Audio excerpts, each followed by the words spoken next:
नमस्कार दोस्तों, जिज्ञासु इंडिया पे आपका स्वागत है। आज हम आपको एक ऐसी हस्ती से मिलाने जा रहे हैं, एक ऐसी हस्ती से रूबरू कराने जा रहे हैं जिनके बारे में आपको पता है, अच्छी बात है, नहीं पता है तो आप जानेंगे कि क्यों। हमारे जिज्ञासु इंडिया चैनल पे श्रुति जी पोदार का बहुत बहुत स्वागत है। नमस्ते मैडम। नमस्ते जी। रामगढ़ नाम आपने सुना होगा, ये एक फिल्म में डायलॉग है, रामगढ़ नाम तो सुना ही होगा। बट आज जहां हम बैठे हैं रामगढ़ शेखावाटी, ये नाम भी शायद आपने सुना होगा। पिछले काफ़ी दिनों से न्यूज़पेपर चैनल्स की हेडलाइन बने रामगढ़, जिसके लिए इनके काफ़ी अथक प्रयास हैं। पिछले 15 सालों से, लगभग 15 सालों से इन्होंने प्रयास किया शेखावाटी के लिए। तो इनके प्रयासों से रामगढ़ को एक मॉडल टाउन के रूप में विकसित किए जाने की बात पे आज हम इनसे कुछ रूबरू होते हैं। तो सबसे पहले आपका स्वागत है। आप बताइए, आपने जो हमारा सबसे बड़ा क्वेश्चन है कि आपने शेखावाटी ही क्यों चुना, सबसे बड़ा? वैसे कोई प्लान तो नहीं था, पर कभी कभी ऊपर से प्लानिंग आ जाती है। अच्छा। हमें पता भी नहीं होता कि ज़िंदगी हमें कहाँ से कहाँ ले जाएगी। मैं यूके में रहती थी और वहीं रह रही थी जब एक दिन गोधूली के समय 2012 में मुझे बैठे बैठे एक ऐसा ख्याल आया कि भगवान ने मुझे इतने एक्सपीरियंसेस दिए हैं, इतनी कलाएं दी हैं, इतने फेजेस दिए हैं मेरे लाइफ में, जबकि हमने इतना कुछ सीखा है। तो ये सब जो मैं सीख रही हूँ, इतना जो पूरी दुनिया में मैं कर रही हूँ, इतने कॉन्फ्रेंसेस ऑर्गेनाइज़ किए, मैं गाती हूँ, मैं मैथमेटिशियन हूँ, मैं बहुत सारी चीज़ें हमने की है। टेलीविज़न प्रोडक्शन हाउस था हमारा, और लोगों की चिकित्सा करती हूँ बहुत सालों से, नाद से। तो मैंने कहा कि इतनी सारी चीज़ें जब भगवान ने करवाई हैं मुझसे, उसका लक्ष्य क्या है? वो प्रोफ़ेशन तो हो ही नहीं सकता जब आदमी इतनी सारी काम कर सकता है तो। सही बात। तो ये जो मैं कर सकती हूँ या कर रही हूँ, ये सिर्फ़ मेरे लिए नहीं है, ये एक पूरे कलेक्टिव के लिए है, पूरे एक कम्युनिटी के लिए है। तो भगवान ने मुझे बहुत सारी अलग-अलग काबिलियत दी थी, जो सिर्फ़ मेरे लिए नहीं था। तो ये एकदम से मन में आया, और मुझे मदर और श्री अरविंद का ख़्याल आया, जिनसे मैं जुड़ी हुई थी। और फिर मुझे ये ख़्याल आया कि जो माँ थी पौंडीचेरी की, वो भी कहीं और रहती थी, और उनको एकदम से ख़्याल आया कि मुझे कोई ऐसी जगह जानी है जहाँ स्पिरिचुअलिटी है, जहाँ पे कुछ बुला रहा है उन्हें। और फिर मुझे ये पैरेलल्स लगे कि वो भी मैथमेटिशियन थी, मैं भी मैथमेटिशियन हूँ। सिमिलरिटीज बस पता नहीं कैसे ये सब ख्याल आए, और वो ख्याल आके मुझे एकदम से ये याद आया कि वो सारी अपने कलाओं को लेकर एक जगह भारत की धरती पर ऐसा चीज़ उन्होंने बना दिया, ऑरोविल, और इतनी सारी वहाँ के लोगों को इतना उठा दिया, इतनी कलाएं सिखा दी। तो फिर मुझे एकदम से वो बात याद आकर मुझे एकदम ये बात समझ में आ गई कि जो भी भगवान ने मुझे दिया है वो मेरे लिए नहीं है। कोई ऐसी धरती है भारत में जो मुझे बुला रही है, और मुझे ये नहीं पता था कि वो धरती कौन सी है, कुछ भी नहीं पता था, और ये कोई आइडिया ही नहीं था कि मैं कहाँ जाऊँगी। मगर ये ज़रूर था कि वो भारत में ही है, और भारत मुझे बुला रही है। तो ये लक्ष्य लेकर 2012 से मैं अलग-अलग जगह जाने लग गई, खोजने लग गई। कुछ बहुत अच्छी जगह थी जो मुझे लगा अच्छा यही है वो जगह, वही है। पर फिर वहाँ कुछ ना कुछ ऐसी बात हो गई कि मुझे लगा नहीं, ये नहीं हो सकता, ये नहीं हो सकता। तो ऐसे करते-करते 8 महीने निकल गए थे, और फिर 2013 की एकदम गर्मी में एकदम से गुड़गाँव में मेरे घर में बैठे-बैठे मुझे रामगढ़ का नाम आया मेरे मन में। और ये तो पता ही था मुझे कि ये हमारे पुश्तैनी शहर है, और ये हमारे पुदारों ने, हमारे बाप दादाओं ने बनाया था, बसाया था 1791 या 96 उसी समय। तो ये मालूम था, उसकी कभी-कभी बीच-बीच में कभी चर्चा भी होती थी, पर हमारी पूरी फैमिली यहाँ पे नहीं आई थी। और मेरे फ़ादर भी 1-2 बार ही आए थे, वो भी हमारे दादाजी के स्वर्गवास होने के बाद।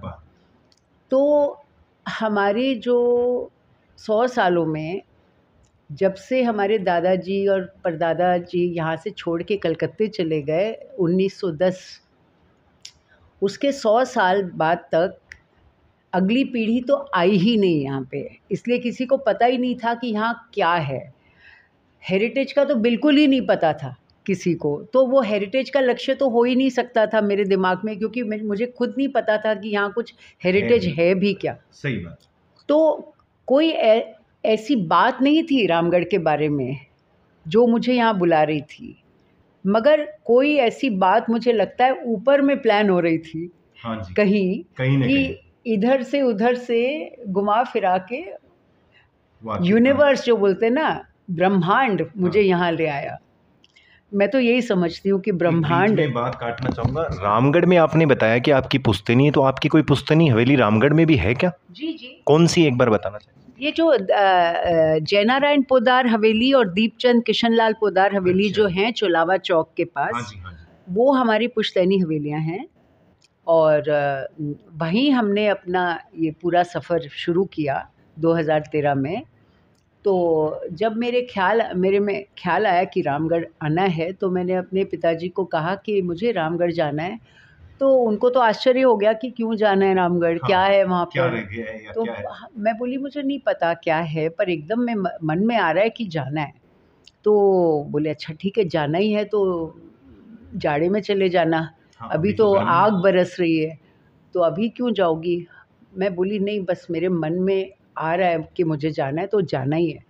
तो ज़िद करके फिर मैं चूरू का ट्रेन पकड़ के मैं आई 29 मई 2013। देखिए, ये तारीख भी याद रहती है, क्यों रहती है उसके पीछे के भी रीजन है, क्योंकि जो ऐसा कुछ होता है तो वो आदमी के दिमाग में ही वो तारीख याद रहती है। हाँ जी। तो 29 मई 2013 को मैं आई, जिस दिन यहाँ 50 डिग्री सेंटीग्रेड का तापमान था। तो हमारे यहाँ पे मुनीम रहते थे पोदारों के, तो उनको बोला गया था, और यहाँ जौहरी साहब जगदीश जी जौहरी थे, जो उनसे हमारे पिताजी का संपर्क था, बहुत ही सज्जन आदमी थे। तो उनको कहा कि मेरी बेटी आ रही है, आप लोग ज़रा देख लीजिएगा, ख्याल रख लीजिएगा, उसको ट्रेन से रिसीव कर लीजिएगा। तो वो आए, वो तो नहीं थे, उनके लड़के आए थे, और हमारे धानुका जी जो हैं मुनीम जी, वो आए थे। तो वो आए और फिर मुझे हमारी जो पुश्तैनी हवेली है वहाँ ले आए, वहाँ ले आए। और वो जो 2 हवेलियाँ थी, तो एक जो हमारे हिस्से में आई थी, वो बैठक स्टाइल में बहुत सुंदर हवेली है, बहुत ही सुंदर है। आप देखेंगे चोलावा चौक से जब आप इस तरफ आएँगे तो वो एक ही हवेली, पूरे रास्ते में एक ही हवेली है, जिसके ऊपर बहुत ही सुंदर भित्ति चित्र बने हुए हैं। हाँ तो जी। वही दीपचंद किशनलाल पोदार हवेली, तो वो हमारी पुश्तैनी हवेली है जहाँ मुझे लाए वो। बीच में एक बात, अभी जहाँ पे हमारा सेंटर चल रहा है, स्किल सेंटर, वही। उसी हवेली की बात हो रही है, वो भी मैं आगे आपको बताऊंगा, एक बात ये पूरी हो जाए। जी। तो वहाँ पे कुछ भी नहीं था। वो कभी-कभी वो शादी घर बना के यूज़ कर लेते थे।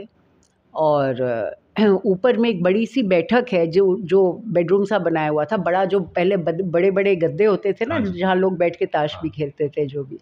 तो वो बड़ा-सा गद्दा था, कोई अटैच्ड बाथरूम नहीं था, कोई एयर कंडीशनिंग नहीं कुछ भी नहीं थी, चौका भी नहीं था, किचन हाँ भी जी। नहीं था उस हवेली में, कोई नौकर नहीं थे, कुछ नहीं था। तो हमको लाए और ऊपर हम गए, हमारे साथ एक महिला आई थी और उनका लड़का आया था, तो वो भी हमारे साथ सफ़र कर रही थी। तो हम लोग जाके बैठे, और वो 50 डिग्री के तापमान में, जो सबसे वो ऊपर का कमरा है, तो आप इमेजिन कर सकते हैं बंद कमरा का क्या टेम्परेचर रहा होगा उस समय। और एसी भी नहीं था, कूलर भी नहीं था, एक पंखा, टेबल फ़ैन था, वो चल रहा था। वो चल रहा था। तो हम बैठे कि अच्छा ये है, वो है, कुछ बातें हुई।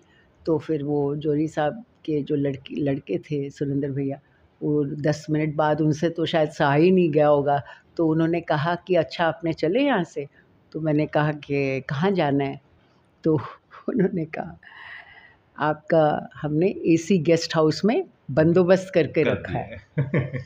तो मैंने कहा कि जब हमारी खुद की हवेली है तो हम आपके एसी गेस्ट हाउस में क्यों क्यों रहें? रुकेंगे?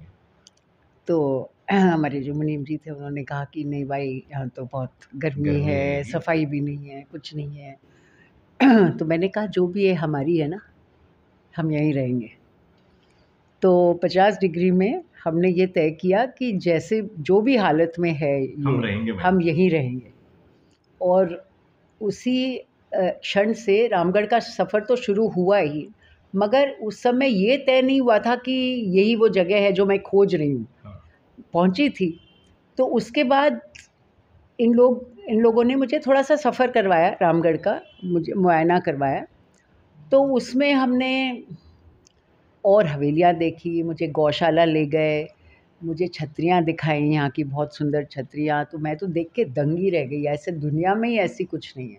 हम तो पूरी दुनिया घूमे हुए हैं, मतलब पूरे वर्ल्ड में मैंने ट्रैवल किया है इतने सालों में, सब जगह, यूके, यूएसए, ऑस्ट्रेलिया, सिंगापुर, बहुत सारी जगह, आयरलैंड, इतनी सारी जगह मैंने ट्रैवल की थी। और भी मतलब जर्मनी, सभी जगह, इटली, सब जगह, और सभी जगह बहुत सुंदर है। मगर जब मैं यहाँ का जो मैंने धरोहर देखा, मैंने कहा कि ऐसी चीज़ तो दुनिया में ही कहीं नहीं है, ऐसा मुझे लगा। मगर उसके अलावा एक और भी बात जो मैं आज तक समझा नहीं सकती किसी को, जैसे कि अब हमारे मुनीम जी हमारे साथ चल रहे हैं, अब हम कहाँ पले बड़े हुए, वो यहाँ पे हुए, तो वैसे तो कोई मेल ही नहीं है। मगर मुझे चलते फिरते लोगों से बात करते हुए, मैं गौशाला भी गई, इधर भी गई, उधर भी गई, मुझे ऐसा लगा कि ये तो बिल्कुल मेरे जैसे ही हैं। इनकी आँखों में ऐसा कुछ है जो मेरे जैसा ही है, इनकी मुस्कुराहट में कुछ है जो मेरे जैसा ही है। अब ये बात तो मैं आज तक अपने आप को ही नहीं समझा सकती कि ये फीलिंग कैसे आया मुझे। शायद इस